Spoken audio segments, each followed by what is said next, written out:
Jika tidak ada kendala, 9 Desember 2020, pemilihan kepala daerah atau pilkada serentak akan dilaksanakan.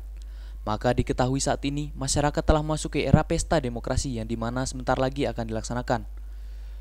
Menanggapi hal ini, Riri Damayanti John Latif selaku perwakilan DPD RI Provinsi Bengkulu menyampaikan pesan ke pemuda Provinsi Bengkulu yang telah memiliki hak pilih atau hak suara.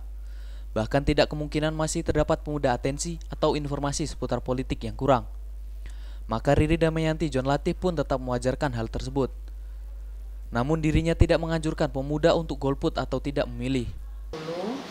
Nah, kami berharap sebagai salah satu perwakilan tokoh pemuda, di mana kita tahu bahwa pemuda yang sudah memiliki hak pilih, sudah memiliki hak suara, yang masih kurang atensinya terhadap pemilihan ataupun terhadap politik. Mudah-mudahan di pilkada kali ini tidak ada lagi suara golput, dan kita lebih berharap meningkatnya partisipasi dari para pemuda, bukan hanya sebagai pemilih, tapi ke depan mudah-mudahan lebih banyak para pemuda yang aktif dan turun langsung sebagai tokoh-tokoh politik yang ada di Provinsi Bengkulu ini.